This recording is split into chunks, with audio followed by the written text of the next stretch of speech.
off meta, but we'll be able to see right out of the gate. We'll be viewing from Marissa's point of view, who is running a really exciting team of Reshiram, Whimsicott, Incineroar, Calyrex, Shadow Rider, Rillaboom, and Celesteela, while Z is bringing Venusaur, Kyogre, Whimsicott, Thundurus, Incineroar, and Zacian. So interesting team to see that Venusaur, but without its Sun partners in Groudon, and I am excited for a Reshiram match. Yeah. So actually, funnily enough, in Series 12, Venusaur excels a lot better in a rain team over a sun team. And I think that it's really cool, even though the Marissa bringing the Reshiram. Not a lot of people see using Reshiram, especially Life Orb. I'm not sure I've even seen Celesteela in this meta. And I do think that Celesteela might potentially be an issue if that Tundi is not Defiant. Or if the Tundi is more of like a support set, because yes, sure, you can impulse it potentially, but I do think that hopefully we see Celesteela. I think it fits pretty well versus what C is bringing, which is mostly your standard Tornarger, well, not Tornarger, but standard Sage and Kyogre team for the most part. Yeah, absolutely. And the Thundurus, we saw how much work it was able to put in during that last game. So these players getting right down to it, 5 seconds remaining there for Z to be able to wrap up her team. So being able to go right into this turn 1, it's going to be really exciting to see what both of these players bring. Their teams are both very different, and they definitely operate in completely different ways. Reshiram, a really interesting choice to bring against a Kyogre, who not too worried about taking some fire type moves, but Thundurus and Incineroar are going to be the lead here for Z, and Whimsicott, Rillaboom. So a really nice way to maybe get some speed going on both sides and some fake out pressure as well. Rillaboom, aggressive terrain did come first. That means Rillaboom will have the faster fake out. Be interesting if that Whimsicott actually might be switched. Wait, actually no. I don't think we saw. It's not switcheroo. I was like, if it was switcheroo, it'd be actually funny. Not sure how I feel about this lead, but a little passive from Marissa. But at this point, like, I think we will see what the Tundi is, because you don't know yet if it's fully. I think it's Defiant, but it could just be support. Expecting like the Celesteela coming into play right away. Yeah, absolutely. Like you said, it could be that support, but that Whimsicott, they're not going to be going for a Tailwind this turn, possibly worried about taking a fake out, but you're not matching that fake out for fake out from the Rillaboom onto that Incineroar to at least allow yourself to get that speed control. Whether you worry about this Thundurus being Defiant or worry about it being Prankster, depending on if it's going to Dynamax or if it's just going to be trying to set up for its partner Pokemon, but a Dynamax here right out of the gate. So that does answer that question a bit more for us. That Thundurus is going to be able to put on some massive pressure early, especially with something like a max airstream to match a Tailwind that this Whimsicott could give out, especially if that Whimsicott does end up getting faked out by that Incineroar, depending on the type of play that Z made, whether they went a little bit more defensive with that Incineroar going for fake out, but the taunt instead not going to be able to do a whole lot to a Dynamaxed Thundurus. A max airstream is going to be able to put a ton of pressure, but no fake outs on either side of the field. A full one-hit knockout onto this Rillaboom as well. So Rillaboom is completely off of the field. You don't have to worry about any more grassy glides, especially if you're trying to get some Pokemon in. Deal with that Rillaboom early and get that grassy terrain off the field so that Marissa can't heal it, while Flare Blitz is going to be the move of choice for this Incineroar into the Whimsicott, brings it down to 0, so no Focus Sash as well as the item on that Whimsicott, so you have to assume that that's going to be somewhere else on that team. A good amount of recoil damage, but going to be able to take some of that back with that grassy terrain from the Incineroar, who was just forced off the field. Yeah, and you know, right now the speed control is on Z. This is amazing turn for her, for Z. Like right now, like going for the double KO, it was really good, and really good information too. The fact that probably Z can assume that the Sash now is actually on the Calyrex Shadow, seeing as it's the second most common amount to have it. And this is actually really tough for Marissa getting that double KO in the turn 1. I'm not sure if they could bring it back. I don't believe. Well, actually, there's Will-O-Wisp, so there's always a chance. Opting for the Protect here, not revealing information, might be the better play here. And yeah, I don't think the Reshiram, Max Whirling. But yeah, I think at this point you're trying to fish for information about C's team, just start preparing for your game 2 plan. Yeah, you have to be able to see though if Marissa could possibly pull this back. You do have a later Dynamax than Z, so now with this Reshiram going for that Dynamax, it is going to be able to get a Dynamax move off on the last turn, or on its third turn, while there are no more Dynamax turns on Z's side.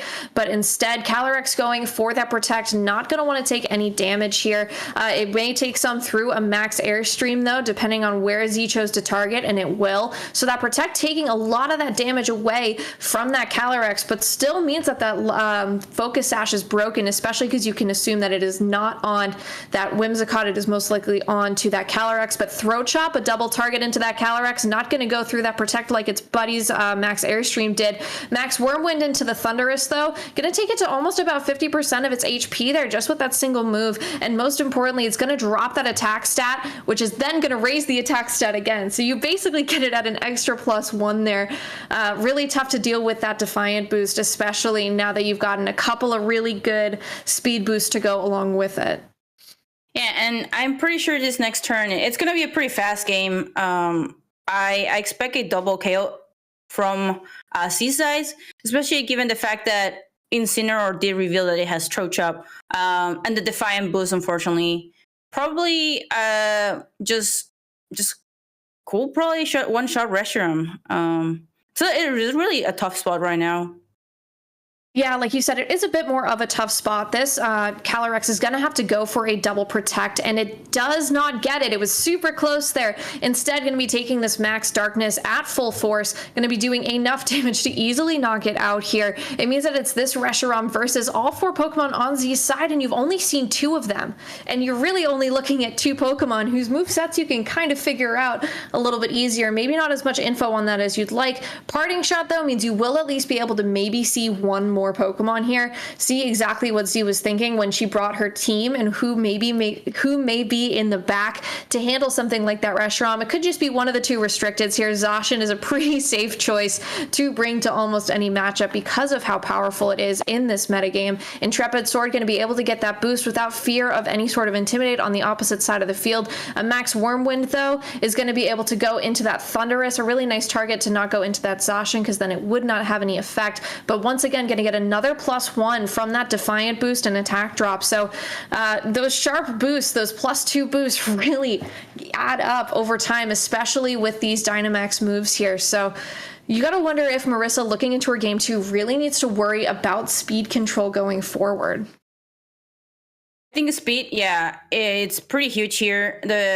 I also think the fact that at least Marissa got a couple good info regarding the Tondi team. So Tondi does have a Max Darkness move. It also probably is AB given about the damage. Now Fly was a safe reveal. I don't think B-Blade kills here, and it will be worth to see how much Max Quake does to the Zacian. Just for Behemoth reasons. Blade. Yeah, Behemoth Blade, they're not doing a ton of damage, maybe about a quarter there, while it's taking a Max Flare in retaliation. Gonna be enough to one-shot that Zacian, which is really important news to have, even without the Sun there. So that Sun now coming in means that those Max Flares could be more powerful if they have them later, but a nice piece of info to know to one-shot. But Z's probably just gonna end up bringing that Incineroar back in and not really try and reveal anything else that could be in the back, especially if you're thinking that this Thunderous could maybe take out this Reshiram as it finishes up its last turn of Dynamax. Kyogre, though, revealed as that 4th Pokemon here. Kyogre getting that Drizzle up stops that harsh sunlight and stops any real pressure from those fire type moves and makes those water spouts at full HP completely threatening to Reshiram moving forward, especially because it's going to be taking a Fly right now unless it goes for a Protect.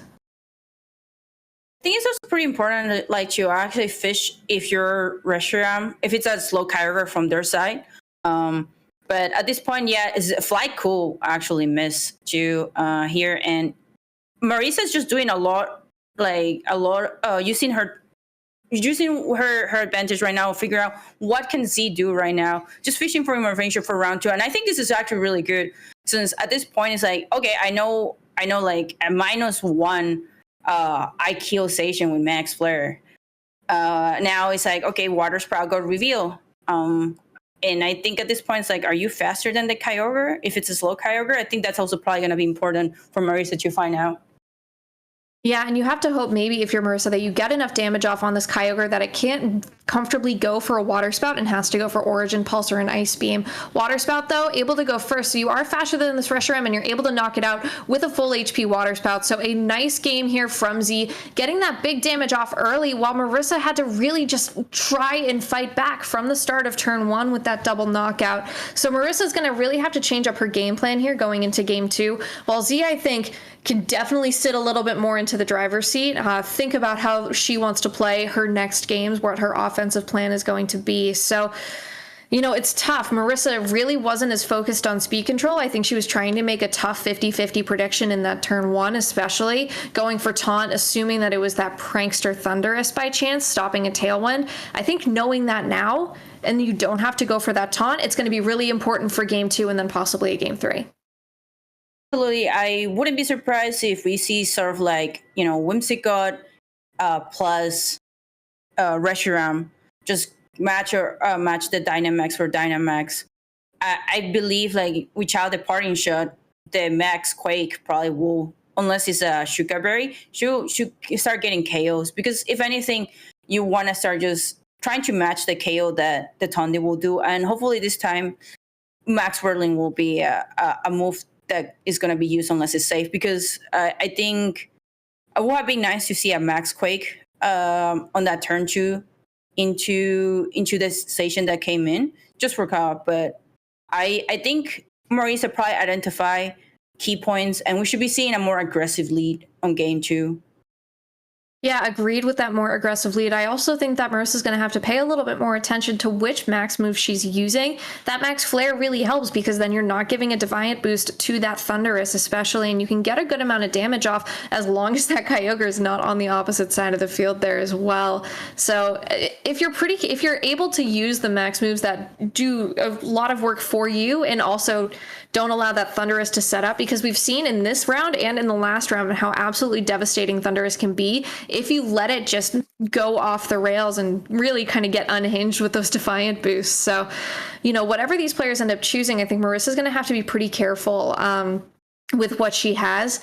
I think if you're going to be leading like that Rillaboom and you have to bring it for that Kyogre, if that's your biggest roadblock for your Reshiram, you need to protect it better. And if you know now that a max airstream is going to be able to knock out your Rillaboom in one shot, you have to be a little bit more cautious about protecting it, sending it in maybe later, able to use something like a U-turn there to kind of swap yourself in and out if need be, especially if it is an Assault Vest Rillaboom like we see so often right now with, 4 pretty strong moves and able to kind of deal with some, tough things going into it, especially like a max airstream. So, it's kind of Marissa's on the back foot here, but I think she's going to be able to make some good changes knowing now the composition of that Thunderous.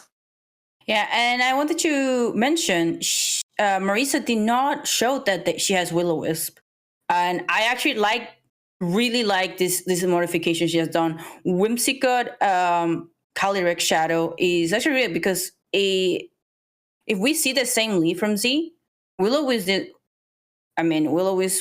will just stop that Tundi. It's one of the best checks for the Tundi right now from Marissa's side.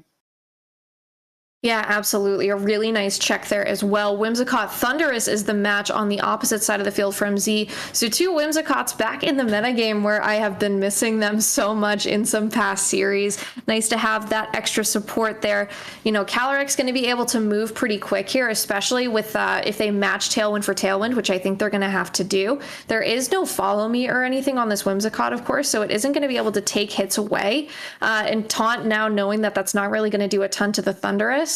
So, do you taunt the Whimsicott later? Do you try and match that is something that you can be thinking about as well, especially if you go for that Tailwind early on and try and get a bunch of damage off with an Astral Barrage. Thunderous actually comes back, though, not going to be staying in this game early on. Kyogre comes in. Kyogre going to be able to set that rain up right now, possibly try and deal with having that later, maybe go for max Kyogre instead. Tailwind from the Whimsicott on Marissa's side goes first.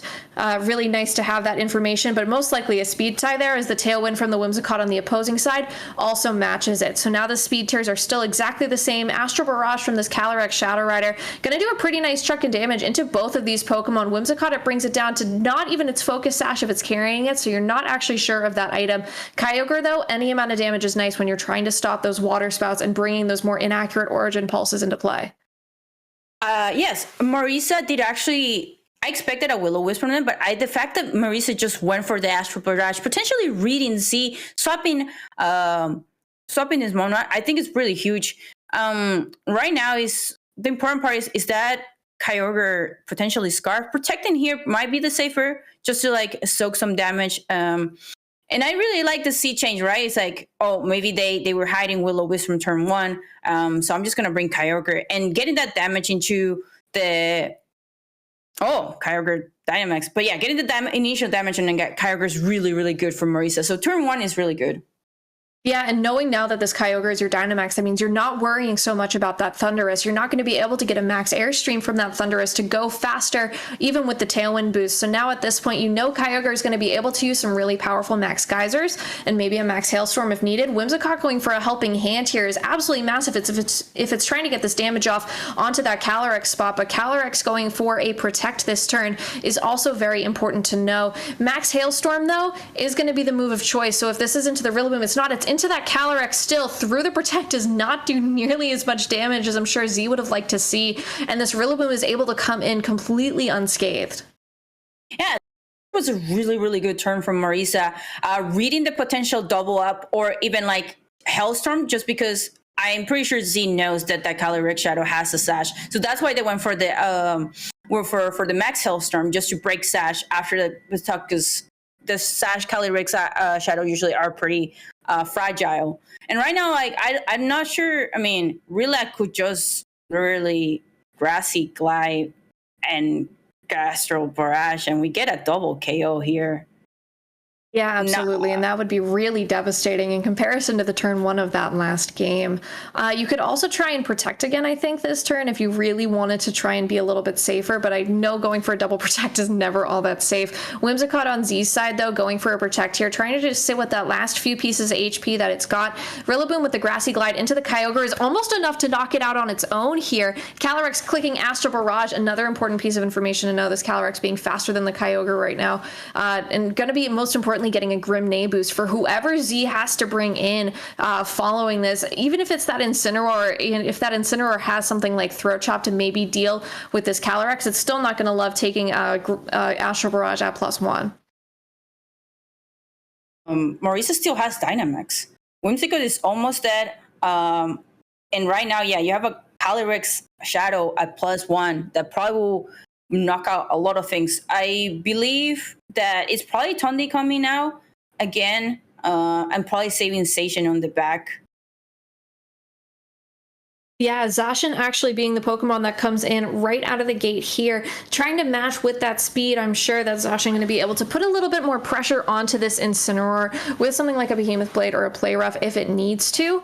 But at this point now, you can't fake it out. So you are going to be stuck just trying to go for moves that aren't very effective into either of these Pokemon, or you end up switching out for a Pokemon that can handle going for these moves better. Reshiram's in a great position to go for Dynamaxes here. You saw how much a Max Flare did to that Zacian in the last game, able to get that one-hit knockout. So even if you're able to get that Rillaboom out for the Reshiram pretty freely, even if you have to sack it at this point, because it isn't, you know, its main purpose of that Rillaboom was to take out that Kyogre. And there it is, the forfeit there from Z. So we'll be going into a game 3 with some amazing adjustments from Marissa. Z kind of knowing there that it was a very uphill battle that would need a lot of luck kind of bring it out to that point. So like you said earlier, I love the changes to that hyper offense. I loved the Calyrex Whimsicott as a lead for Marissa. And Marissa still, I mean, like I said, I do think C knows that the Will-O-Wisp is play on Marissa's side. But the adjustment, yeah, it was amazing for Marissa. The read and just getting like the KO is important and just like changing it. I believe C also was very, very good about just hiding the rest of her team information, because it would have been nice to know what maybe the Station has Play Rough or maybe sub. So she canceling the game early is really, really on her side. And I think that information exchange is pretty even between them now. Yeah, absolutely. I think keeping that Zacian, what its move pool is, a secret is probably the best thing that Z can do for herself at this point. Like you said, if it is a substitute, that is going to be important to have later. If it's a Swords Dance variant, if it's got Play Rough, which most of them are carrying right now, especially. But everything kind of changes, right? That Zacian, most of them, they've got a couple standard moves that they'll keep on them at all times, but usually that fourth move slot ends up kind of being the difference here. And I'm not surprised if Marissa doesn't make any changes to her lead, because I think it's pretty solid depending on, almost whatever Z brings in, especially just being able to put on pressure right out of the gate. And I think having your two frailest Pokemon in the front and being able to switch them into some Pokemon that are a little bit bulkier in the back if you have to, if you don't love your lead, is still a really nice way to adapt, especially even, you've got your Focus Sash right out of the gate. Whimsicott Thundurus, once again, the lead here for Z. So Z sticking with their game plan, still thinking a lot about what they could probably have changed in that last game, while Whimsicott Calyrex, once again, the lead. So a mirror of game two, but I'm sure Z has some different plans for this turn one. So obviously, I do think that, going for the potential Will-O-Wisp is a move. I think if I was Z, maybe Dynamax in this turn will be the, and that happened. Yeah, that Dynamax, like you said, is going to be absolutely huge for Z this turn. We saw how much work that Thundurus was able to put in, how tough it was for Marissa to stop it. Those max Wormwinds were only really doing about 40% of damage to it each time, and that was a pretty tough move to be throwing right at a Thundurus. So now you have to be kind of paying attention. Taunt once again onto this Thundurus, not doing a ton of damage, but not doing a ton of work, but it will stop it from using those max guards. Whimsicott taking a bunch of damage from an Astral Barrage here, while a max Airstream from the Thundurus into the Whimsicott on Marissa's side. We know it's not holding that Focus Sash, so it's now immediately off of the field. There is no way for speed control from Marissa's side, and it's going to be boosting the speed on Z's side once again. So Z really sticking with that game plan that worked so well in game one, which is get that Thundurus faster and let this Whimsicott maybe do a little bit of extra chip damage. That Energy Ball there will break the Focus Sash on that Calyrex, which is not going to love taking something like a max Airstream on that next turn. Fortunate that the taunt went into the Tundi, because once again, Marissa won the speed type between the Whimsicotts. Well, actually, might not, because Whimsicott went for the attack, but yeah, breaking the Sash on Calyrex Eyes, Calyrex Shadow, and now Marissa is probably forced to Dynamax Reshiram here, and revealing that the Whimsicott is Energy Ball instead of Moonblast is actually pretty good. I'm just not sure if a Will-O-Wisp will happen at this point. Oh, actually, Marissa's not going for it. Yeah, helping hand here from the Whimsicott onto that Thundurus for Z. So going to be able to launch a pretty strong move. Reshiram going for a Protect here. No Dynamax to match this turn. Maybe trying to hold on to that Dynamax to get some late game pressure in, but Max Darkness into the unprotected Calyrex is going to take an easy knockout there. No double Protect to try and deal with it. At least Marissa knows now that she's down to her last two Pokemon. This Reshiram, even with that special defense drop, you're going to have to be careful kind of preserving it for the end game, because this is your answer, right? And if you've got Rillaboom as your last Pokemon, you're going to be putting that Rillaboom in a lot of risk, especially from max Airstreams, and that Kyogre is not in the field right now to really put this Rillaboom to its best use. So Grassy Surge, going to be helpful for now, but it's not going to last forever, especially if that Kyogre is in the back for Z. Yeah, I think Marissa should have tried maybe going a little bit more aggressive, especially Z, because Z didn't even need Tailwind at this point, and it's gonna be rough, because I think Tundi just gets a KO on Rillaboom again. Yeah, the Dynamax here on this Reshiram is going to be at least nice to maybe deal with some big damage. We saw that Rillaboom probably going to be able to click that Grassy Glide, go into this Whimsicott at least, get rid of those helping hands, and maybe whatever else, maybe the Energy Ball, whatever that Whimsicott can throw out. If it's carrying two attacking moves, which we don't often see, but if it's carrying Moonblast for something like that Reshiram. Protect, though, going to be the move of choice for Whimsicott, so it's not going to worry about this Grassy Glide that's going to be coming its way, not going to be getting knocked out on this turn, able to live another day and go for another helping hand. Max Airstream, though, into the Rillaboom is going to be enough to knock it out. Like we saw in those past games, it doesn't even have that Defiant boost. It's just absolutely incredibly strong, and getting another speed boost to boot. So now it's this Reshiram versus the world here with Z's team. Gonna have to face down a Thundurus that we saw wasn't able to do a ton of damage to with those max Wormwinds. Instead, it's going to be going for a Max Flare to probably try get the Sun up to help with future Max Flares, and then stop those Defiant boosts by not going for for those max airstreams. You already know you're slower at this point, so you have to get these two Pokemon that have been really benefiting from the speed off of the field. Absolutely. And it's just very. I think at this point though, it would be having nice if potentially the Rillaboom had a protect, because it makes sense for Z to go for the Rilla at that point. Reshiram probably will get a KO. I honestly think maybe Tundi is the better KO, but Tundi could just fly, and at least you have a 2 more dynamic turn. So depending on what is in the back, there's a small chance for Marissa, but it's honestly looking pretty rough at this point. Yeah, Whimsicott going for Tailwind, so just going to continue to boost the speed for whatever Pokemon Z is going to be bringing in after this. Thundurus going for a Brick Break, so no Fly here. Just trying to get a little bit of damage. Max Flare going into this Thundurus is going to be able to take this Thundurus out. Z possibly trying to sack it to bring in Kyogre here. Kyogre, you're going to be able to do enough damage with a Water Spout. We saw how much it did in that first game, able to knock out the Reshiram. And without that Rillaboom on the field, Kyogre is pretty comfortable, right? And it's not going to be worrying. It's going to change the it's going to be changing the weather, and it's going to be putting itself in a really nice position. It's still got full HP. It's got that Tailwind boost. It's going to be able to go for a really strong Water Spout right out of the gate.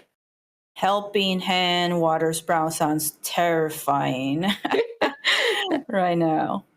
Oh, absolutely. And we haven't seen exactly what item this thing is carrying. Helping Hand, though, is going to be boosting it no matter what. And this Water Spout is just going to be able to put this pressure on right out of the gate. Reshiram getting knocked out in that one hit, and that brings game 3 for Z.